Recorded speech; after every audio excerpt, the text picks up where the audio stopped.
मला माहित आहे माझ्या घरी माझ्या नवऱ्याला, माझ्या मुलीला आणि आम्हाला तिघांना पण ना सोयाबीन खूप आवडते. तर माझ्या घरी अधून मधून हफ्त्यातून 2-3 वेळा तरी सोयाबीन पासून वेगवेगळ्या रेसिपी होतच राहतात. सोयाबीनची भाजी म्हणा, सोयाबीनचे थालीपीठ म्हणा, सोयाबीनचे वेगवेगळ्या रेसिपी मी करतच राहते आणि माझ्या मुलींना, माझ्या नवऱ्याला भरपूर आवडतात. ते टेस्टला पण अप्रतिम राहतात आणि त्यामध्ये भरपूर भाज्यांचा आपण वापरही करू शकतो. सोयाबीन आमच्या तिघांनाही आवडत असल्यामुळे दुसरी साईडला मला रेसिपी बनवायची गरज पडत नाही. तर आज मी घेऊन आली आहे तुमच्यासाठी मस्तपैकी क्रिस्पी कुरकुरीत असे सोया चंक्स पासून प्रोटीन युक्त सोया अख्खी रोटीची रेसिपी. तर माझा व्हिडिओ तुम्ही शेवटपर्यंत बघा आणि ही रेसिपी नक्की ट्राय करून बघा. त्यासाठी आपल्याला सोयाबीन जे आहे ते बॉईल करून घ्यायचे आहे. एक्स्ट्रा पाणी काढून त्याला मिक्सरमधून फिरून घ्यायचं आहे आणि एका बाउलमध्ये आपल्याला काढून ठेवायचं. आपण ते बाउल साईडला ठेवूयात. आपण नाही का असं खायला चटणी करूया, मस्त चटपटी चटणी होती. त्यासाठी मिक्सरच्या भांड्यामध्ये आपला कांदा, लसूण, हिरवी मिरची, अद्रकचा तुकडा, तिखट, धनापूड, मीठ घ्यायचं आहे. त्यामध्ये टाकायचं 2 ते 3 चमचे दही टाकायचं आहे. मिक्सर मधून याला आपल्याला मस्त बारीक फिरवून घ्यायचं आहे किंवा तुम्ही याला स्मॅशर मध्ये स्मॅश करून घेऊ शकता. नंतर एका बाउल मध्ये आपल्याला तेल गरम करायचं आहे. त्यामध्ये आपल्याला जिरं टाकायचं आहे, तडतडू द्यायचं आहे, कढीपत्ता घालायचा आहे आणि आपण जे कांदा दहीचं मिश्रण तयार केलं होतं ते टाकायचं आहे आणि तेलामध्ये याला छान मस्त तेल सुटोपर्यंत शिजवून घ्यायचं आहे. ही चटणी खायला खूप छान लागते, एकदम स्वादिष्ट लागते. हे तुम्ही चटणी नक्की ट्राय करून बघा. तुम्ही डोस्यासोबत, पराठ्या बरोबर, थालीपीठ बरोबर, कशा बरोबर पण ही चटणी खाऊ शकता. मी तुम्हाला मुद्दामच दाखवलेली आहे आपल्या अख्खी रोटी सोबत खायला. त्याला शिजवायचं आहे तेल सुटोपर्यंत मस्तपैकी कंटिन्युअसली आपल्याला हलवत राहायचं आहे जेणेकरून आपलं दही फुटलं नाही पाहिजे. मग त्याला छान तेल सुटलेलं आहे. आता याला घालायचं आहे कोथिंबीर. आता ही चटणी आपण झाकण ठेवून साईडला ठेवूया. नंतर आपण वळूया आपल्या अख्खी रोटीकडे. बघा छान आपली चटणी तयार झालेली आहे. एकदम स्वादिष्ट चटणी तयार होते. मस्तपैकी तिखट, आंबट, गोड चटणी अशी तयार झालेली. आपण साईडला ठेवूया. आता आपण जे आपण क्रश केलेले सोया चंक्स होते त्यामध्ये आपल्याला गाजर, कांदा, हिरवी मिरची, पत्तागोबी बारीक कट केलेली, कोथिंबीर घालायची आहे. सोबतच त्यामध्ये टाकणार आहे आपण मीठ, धनापूड,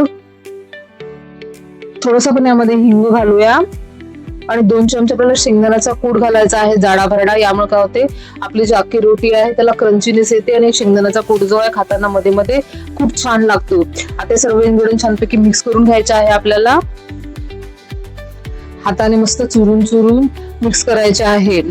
आता असं मिक्स झालं की त्यामध्ये आपल्याला तांदळाचं पीठ टाकायचं आहे. जेवढं त्या सोया चंक्सच्या क्रश मध्ये मावेल तेवढंच आपल्याला यामध्ये पीठ टाकून घ्यायचं आहे. तांदळाचं पीठ आहे हे साधं नॉर्मल मी दुकानातून आणलेलं विकतचं पीठ आहे. तुमच्याकडे जे कुठल्या कंपनीचं ब्रँडचं तुम्हाला जे आवडत असेल तुम्ही तांदळाचं पीठ टाकून घ्यायचं आहे त्यामध्ये आणि त्याला मस्त मिक्स करायचं आहे. थोडंसं मला कोरडं ठेवून थोडंसं मी पाण्याचा शिपका मारलेला आहे आणि जे आपल्याला घट्टशीर गोळा तयार करायचा आहे. बघा आता करायचं माहिती का, आपल्या पोपटावर एक पॉलिथिन घ्यायचं आहे किंवा तुम्ही तो बटर पेपरही घेऊ शकता किंवा तुम्ही कापडावरही थापू शकता किंवा तुम्ही केळाच्या पानावर जरी थापलं तरीही चालते. आता आपण एक पॉलिथिन घ्यायचं आहे, त्यावर आपल्याला तेल लावून घ्यायचं आहे, एक गोळा करायचा आहे आणि मस्त पातळ पातळ आपल्याला अख्खी रोटी जी आहे ते थालीपीठ सारखी थापून घ्यायची आहे. आपण थालीपीठ थापतो ना तसं आपल्याला थापून घ्यायचं आहे.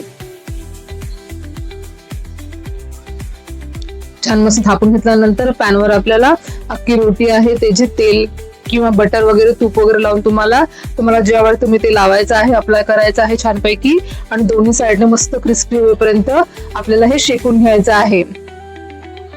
अगदी सोपी रेसिपी होती की नाही, एकदा तुम्ही नाश्त्याला किंवा डिनरला नक्की ट्राय करून बघा. खायला खूप छान लागते. तुमच्या तोंडाची चवच बदलून जाईल, एवढं जबरदस्त लागते. बघा दिसायलाच किती छान झालेली आहे. पाहता क्षणी खायची इच्छा झाली की नाही. अशाच प्रकारे मी माझ्या बाकीचे सर्व अख्खी रोटी करून घेतले होते.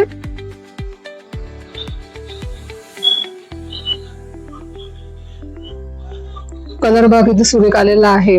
आपल्या अशाच पद्धतीने अख्खी रोटी जी आहे ते भाजून घ्यायची आहे आणि गरमागरम अख्खी रोटी जी आहे ते आपण जे दही कांद्याची चटणी केली होती त्यावर आपल्याला सर्व करायची आहे किंवा तुम्हाला तुमच्या आवडीची जी कुठली चटणी असेल किंवा सॉस असेल तुम्ही त्याबरोबरही हे सर्व करू शकता. तुम्हाला आजची रेसिपी नक्कीच आवडली असेल तर लाईक करा, शेअर करा, कमेंट करा. ही रेसिपी नक्की ट्राय करून बघा आणि मला भरभरून सपोर्ट करा. भेटू नेक्स्ट व्हिडिओ मध्ये. बाय बाय आणि टेक केअर.